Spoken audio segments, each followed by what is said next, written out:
Welcome, dear Thriver, to Thriver TV, where not only do you discover the truth about narcissists and narcissistic abuse, but also how to heal for real. Today, I want to take you through the things that narcissists hide from you. These are the sinister truths that they don't want you to know before getting into a relationship with you, because literally, if you did know these things, you would never sign up for this. Importantly, I'm also going to give you the real life remedies to this and the healing shifts for this as well. Okay, let's get into this. Let's check this out. So the first thing that a narcissist never wants you to realize is they don't care about you and your life. They don't. A narcissist at the beginning is going to act incredibly interested in you, whether it's a friendship or whether it's a work thing or whether it's an intimate relationship. This is a lie. It's to get you to believe in them and trust them and let them into your life. The real truth is actually this. Narcissists believe that they're far superior than you. Only them and their life and activities are important, not yours. And in fact, anything that you do of substance is a threat to the monstrous, insecure and fragile ego of the narcissist. The narcissist only wants you focused on their life and their abilities. And not only will the narcissist be ignoring you and minimalizing your life, he or she may start downright sabotaging it and discrediting it and being incredibly pathologically envious about it. Now let's have a look at the real life remedy about how not to get into a relationship with somebody like this. Because of course narcissists don't walk around with a t-shirt saying, "I'm a narcissist, beware," at all. All right, so when getting to know people, take your time. Get to know somebody's character before letting them into your heart and your home. Do they have a solid enough sense of self to admire and compliment others and recognize other people's achievements? Or is it all about them? When they're in a group with other people, can they recognize other people? Can they contribute to the conversations about other people? Or do they bring every conversation back to themselves? And I mean after initially wooing you and making it all about you. So how do they operate around others? These are the things that you need to ascertain before letting people into your life on a deeply intimate or harmful potential level. All right, now I want to talk about the powerful healing shifts, and these are going to be very, very helpful for those of you on the NARP program and something to think about for people that aren't yet using quantum healing but are really interested in it. All right, so after being in a relationship with a narcissist and experiencing this, that they're not interested in you and they're not interested in your life, part of the empowering and the necessary self-healing is the going within to heal and reprogram the beliefs. That means this has been in your life and you've had the damage of it. And the beliefs are usually stuff like, the people I love don't validate me, they don't see me, and they don't support my life. And this has come from your wishes and self being deemed irrelevant as a child. It was more about somebody else, or maybe your parents or another child. It wasn't about you. And therefore, yourself didn't develop into knowing that you and your life are valuable. That healing from within that you can do in a quantum way is going to allow you to get out of this trauma and bring in your true self, which will allow the true self beliefs. The people I love see me, are interested in me, and are supportive of me. As you've become to yourself, it shifts everything. Okay, now let's have a look at the second lie about the narcissist and who they present to be and the thing they don't want you to find out. It's this: you are an object and a tool to the narcissist. That's what's really going on. The narcissist doesn't love you. They only love what they can get from you. The narcissist has buried their own true self. They've created a false self, which is a fictitious character as their identity of who they'd like to be rather than how they really feel about themselves. And they have no ability, because they are a false self, other than to view other people as cardboard cutouts as well, not as a blood and bone and soul individual. The narcissistic drivers are all agenda-based, meaning I'm with you to receive a feed from my false self, from my fictitious character, a hit of superiority. I'm with you because it gets me attention, because you're attractive, you're intelligent, maybe you've got stuff and resources I don't have. Maybe you can give me sex, which feeds my false self. Or through you, I can gain access to the things that are going to feed my false self and get me ahead in the world. And the narcissist at the beginning may be high on the scintillating company you provide for the moment, which allows him or her to escape the inner pull of the demented, unresolved wounds that the narcissist is always trying to get superiority from the outside to try to self-medicate away those horrible inner feelings. And these are things like money, position, contacts, living arrangements, whatever it is. Now, here is the really painful part of the narcissist seeing you as a tool and as an object only. This is what's so hard about it for you. If you are no longer providing exactly what the narcissist's false self wants, which is impossible for the medium long term, the narcissist can discard you and replace you without a second thought, as if you never existed because you were merely a tool and an object. Also, the narcissist is going to mercilessly attack you, emotionally torture and punish you if you are not performing the tasks that the narcissist intended you to fulfill. That's what happens, and I know you've experienced it. Let's have a look at the real life remedies so you don't get hooked up with somebody like this again. You need to be able to have a life and retain your life. Okay, I'm going to explain. All right, you need to be able to say no to somebody who is trying to use you for their agendas. Okay, I'm going to listen to this because it's really important. If you don't feel like sex, say no. If you don't feel like handing over those contacts, say no. If you don't feel like giving the narcissist the key to your home when you've only known them 2 weeks, say no. The narcissist is going to start trying to get the payoff. They're going to get the thing that they've intended you to provide for them. They're going to start harvesting. So this is where you have to trust yourself, and if something feels off, assert a boundary. They're going to start maneuvering and demanding. Have your rights and your values that you live by and stick to. Do not drop everything this person or march to their drum or give in to anything that feels uncomfortable for you. And this is why it is so important for us to heal after narcissistic relationships, to love being in our body and our life and heal up ourselves so that we can have a whole self, so that on our own we can have a healthy life and know that we value ourselves enough to keep our interests, our missions and our life going, rather than give it all away to be somebody else's pawn and object and tool. I promise you, no narcissist will stick around for your boundaries and your sensibility and your no. Or when you bring it forth, they're going to test you. When you say no, or I'm not comfortable with that, they may try to manipulate you and guilt you out of your boundary to try to monopolize your time and use you as an object.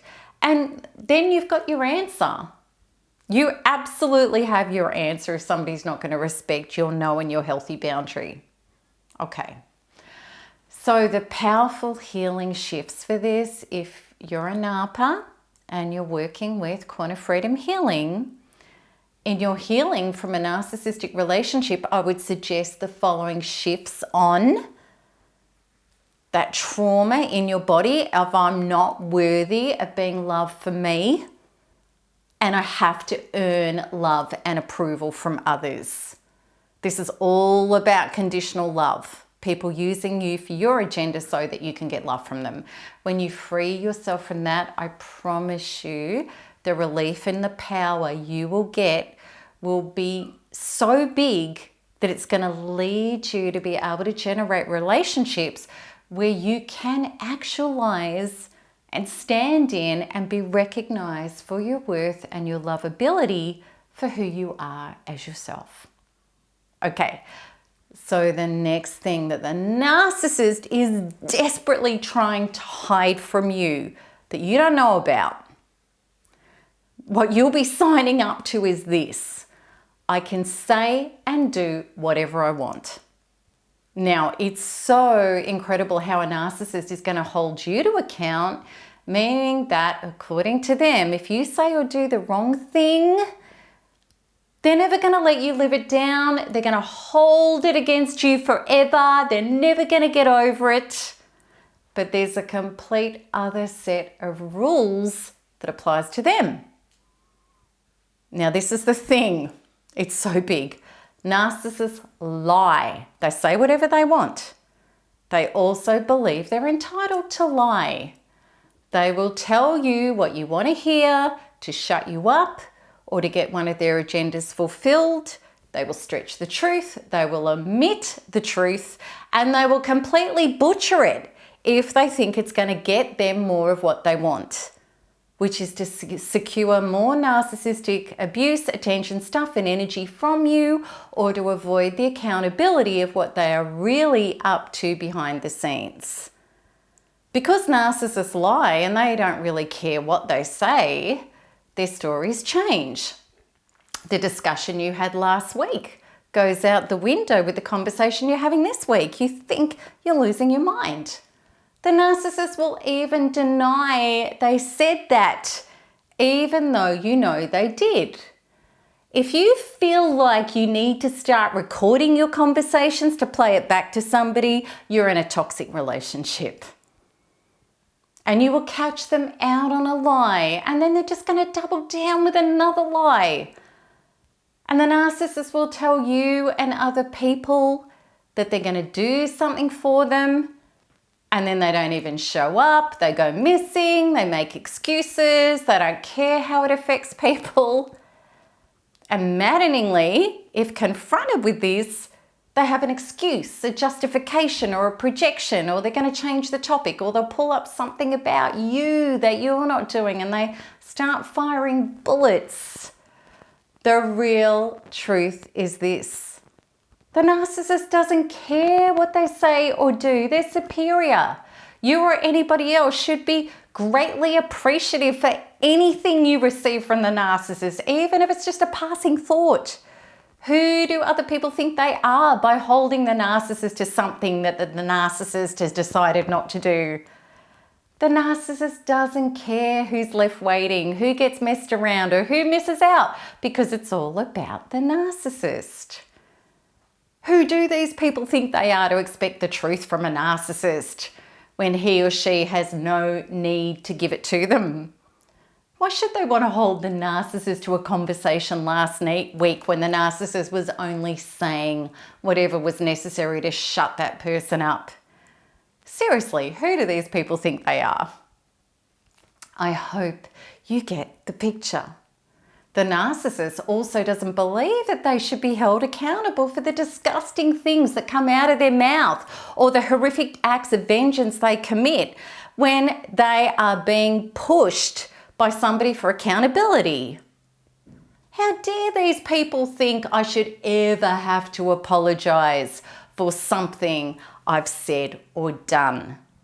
How dare these people not serve and adore me no matter how I treat them? Can you see how warped this is?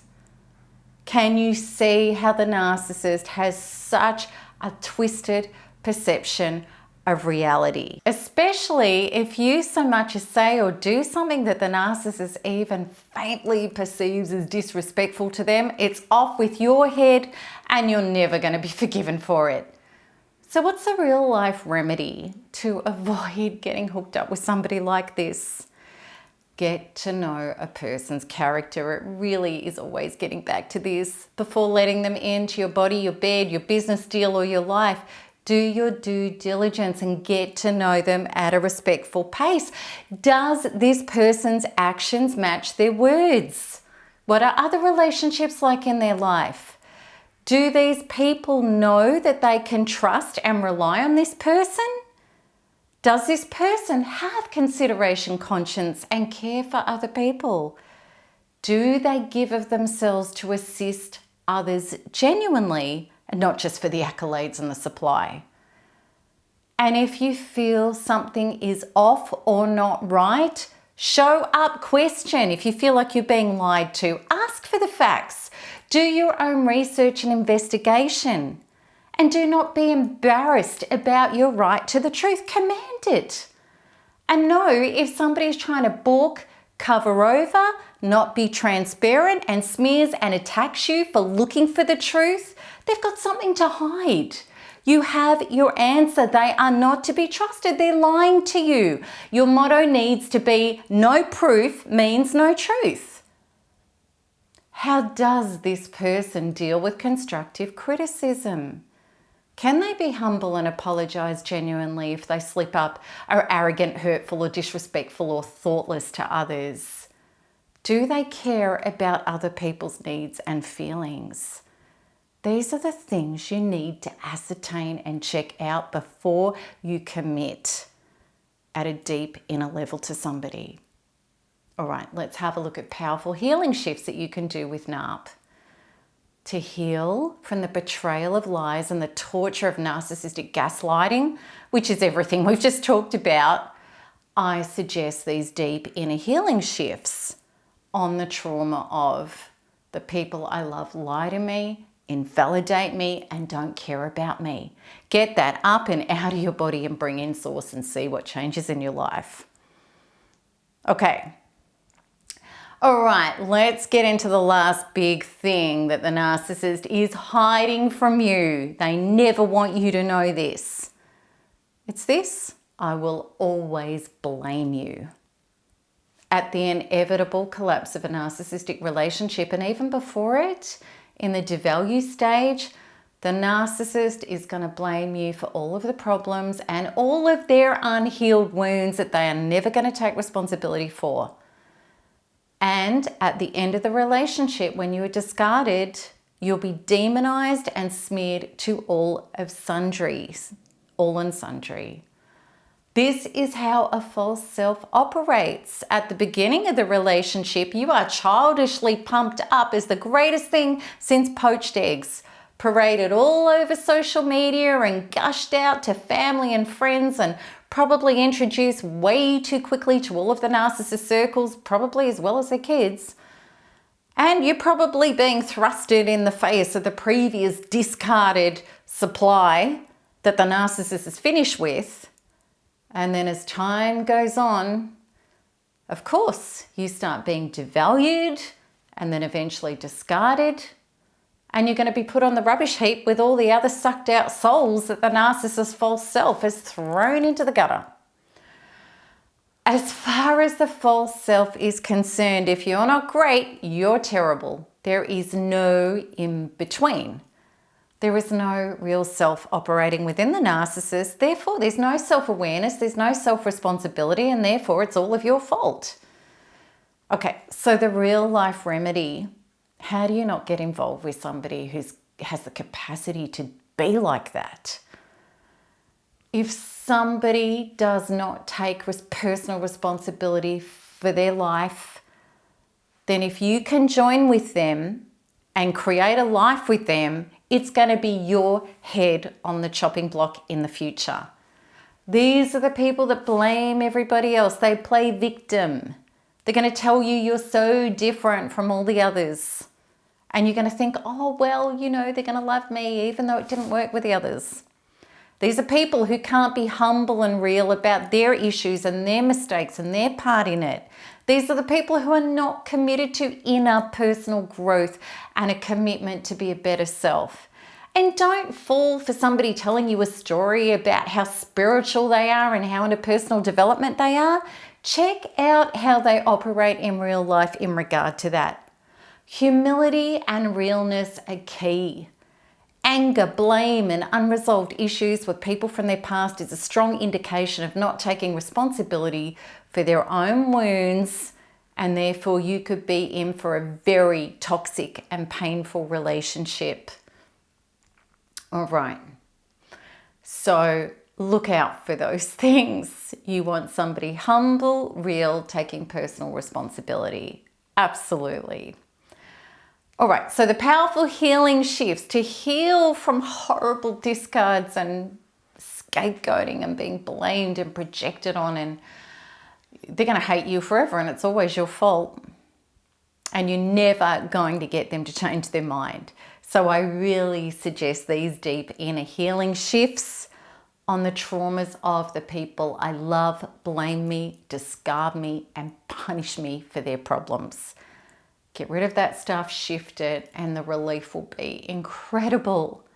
So, in conclusion, this is the secrets the narcissist hidden from you. And what it is really about is this. This is the truth. I never cared about you in your life. You were just an object for me to use to get what I wanted. I said and did what I wanted. You didn't deal with it. You didn't serve me adequately, so now I need to get rid of you and blame you for all of the things that I was never prepared to face and sort out within myself. That's the truth. That's it. That's the truth. Imagine if you knew that from the beginning. You would never have gone there. Now you do know. Now you know how to look out for this. Even more powerful than that, now you know what to heal within you to break free and never be an inner match for that stuff again. And I want you to know this more than anything, to never again get taken in and down by a false self. You need to be a true self. You need to heal yourself to have a real self, which means doing the inner work on your inner being. And then you will walk through life never having to deal with this insanity and this soul destruction ever again. And how myself and so many others achieved that upgrade was NARP. It was the most powerful way I know how to heal our previous painful programs so that you can enter real, true, and fulfilling relationships. So you can check out NARP by looking at the link that comes up with this video, or have a look at the link in the show notes. So I know that this may have been really difficult to acknowledge and come to terms with, but I want you to know the truth sets you free. I'm so looking forward to the conversation with your comments and your questions below. And as always, keep smiling, keep healing, and keep thriving, because there is nothing else to do. Lots of love. Bye-bye.